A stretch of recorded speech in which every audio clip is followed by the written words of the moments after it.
Nako, eto na mga sangkay ang matinding utos pala ngayon ni President BBM kay Secretary Vince Dizon ng DPWH.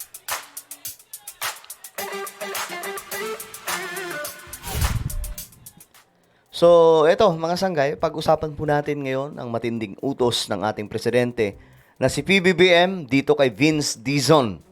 Nako, yari sila ngayon mga sangkay. Anyway, bago tayo mag-umpisa, bago tayo magtuloy-tuloy, no, sa mga hindi pa po dyan nakakapag-subscribe, tayo po ay 1.57 million subscribers na. Kaya naman, ano pang hinihintay nyo? Makikita nyo po yung subscribe button sa baba ng video na to. I-click nyo lamang po yung subscribe, i-click ang bell, at i-click nyo po yung all. At sa mga nanonood po sa Facebook, syempre, i-follow nyo po yung ating Facebook page.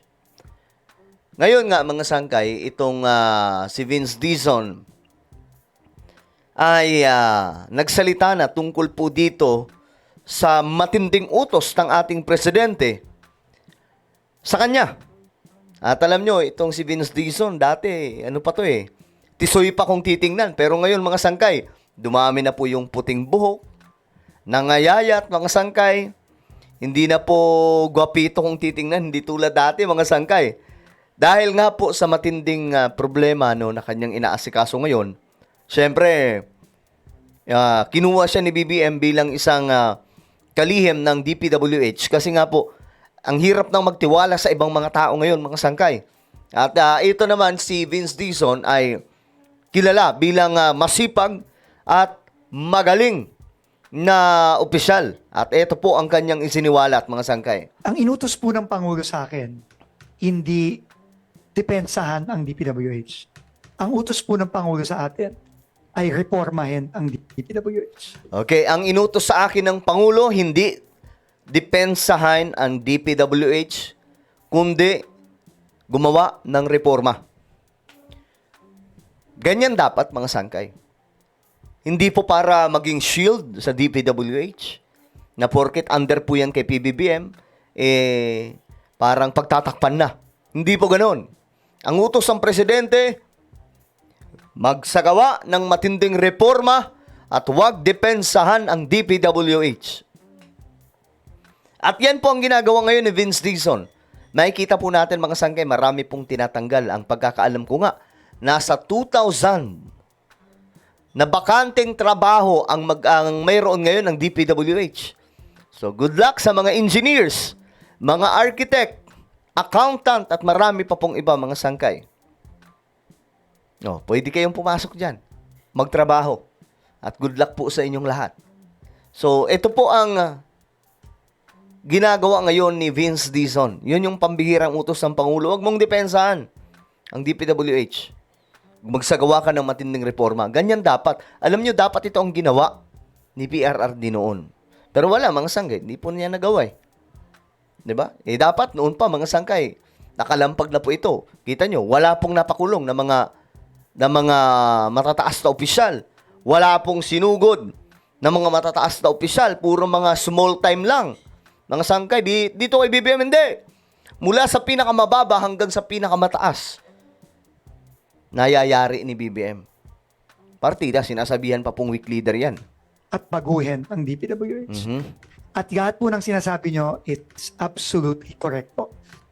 At kasama po sa reforma ay yung pagbabago sa presyo. Okay. Ang presyo na pinag-uusapan dyan, kasi dati, mga sangkay, mga overpriced na mga project. Di ba nga po, mga sangkay, matagal na pong kalakaran yan.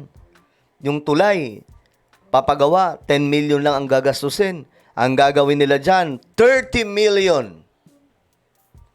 Buti sana kung 30 million lang. Gagawin pa nila ang 10 million, gagawin nilang 100 million. Ganyang kalupit yung mga yan, mga sangkay. So ngayon, hindi na po ganun. Kung magkano lang ang tamang presyo, yun lang. Kasi grabe, mga sangkay, nag-arapalan itong ginagawa dati pa Mababa lang naman ang presyo. Di ba? Yung mga lights nga po sa na-discover nila BBM. Yung mga, ano ba tawag din? Yung light na nilalagay po sa ilalim ng kalsada. Yung umiilaw pag gabi. Nag-overprice po sila. So, ilang bilyon daw po ang nakulimbat. Sobrang laki daw po talaga. Ganyan po kalala, mga sangka, itong ginagawa nila ngayon dito sa ating bansa pagdating sa mga presyo ng mga project. Kaya ito ang sinabi niya, mga sangkay. At kasama sa utos, gumawa ng reforma at tanggalin yung mga overpriced. Itama kung magkano lamang ang presyo ng mga project. Kasi po, sabi nga po na kanina, hindi na po taon ang binibilang dito. Mhm. Dekada na po ito. Anong tinutukoy niyan? Dekada na po. Dekada na po kasi ang problema nitong not just flood control, highways, marami pa po itong mga problema, mga sangkay. Sana nga po, hindi lang DPWH, kundi buong ahensya na po. Lahat na po ng mga departamento. 'Di ba? Tingnan, mga sangkay, kasi marami po ngayon. Ganyan din po ang kalakaran. Mas malala nga lang sa DPWH. Siyempre, kasi andun po yung pera eh. Biruin mo, sandamakmak na project po yan eh. Dekada na po ito na paulit-ulit. Mhm. No, so I think with the help of the Senate and the will of the President to get these reforms done, I think po, magagawa na po natin ito once and for all. Diba? Nakakatuwa lang, mga sangkay. Secretary Vince Dizon, we salute you. Ang galing ng inyong ginagawa. Ngayon, bagamat mayroon pong nanggugulo na kongresista na sinisiraan, tila baga, not directly na sinisiraan si Vince Dizon. But we know how to operate, mga sangkay, the syndicate inside of the government. Diba?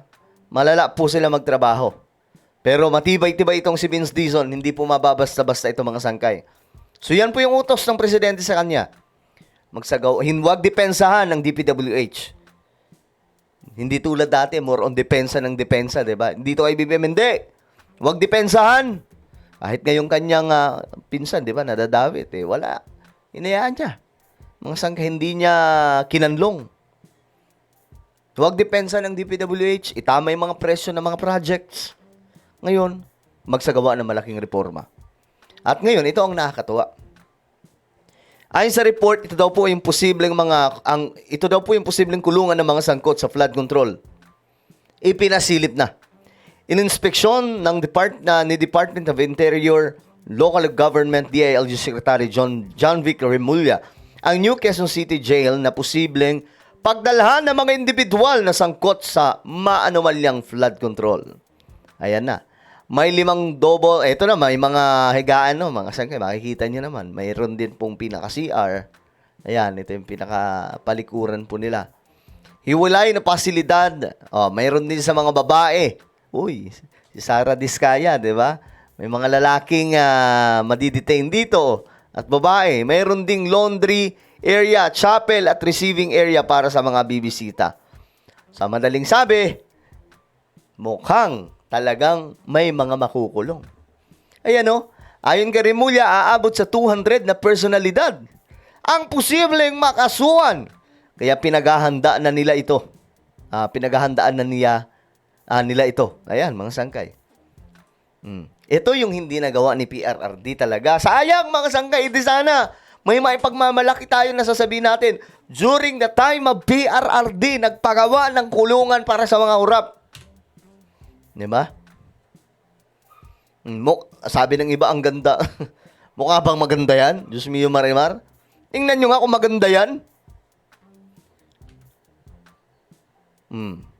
Ganyan siya, mga sangkay. So, ito po yung magiging kulungan ng mga... Mukha lang maganda yan kasi bagong pintura, bagong gawa eh. Pero di talaga maganda yan. Pambihira. Ikaw ba? Gusto mo ba? Tumira sa ganyan. Sabihin na natin, may CR pa, mayroong pang TV. Ito, walang TV yan, ha? Gugustuhin mo bang tumira dyan? Pambihira. So, ito po yung kulungan ng mga kurap na inaabangan po nating lahat. No? Ako ay excited na, mga sangkay, na masakoti dito yung mga kurap. Kasi nga po, akala po kasi ng mga DDS, hindi seryoso si BBM. Ayan.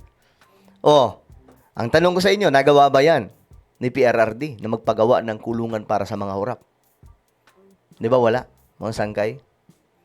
Hindi niya napagawa yan. Hindi niya nagawa yan, mga sangkay. Bakit? I don't know, guys. Maliban po sa pag-i-expose, yun lang. Yun lang ang ginawa niya. Mag-expose. Kahit nga si Belica. Belica, bro? Di ba? Wala namang kayo napakulong. Puro kayo pag-i-expose, pero wala namang malalaking isda na in-expose.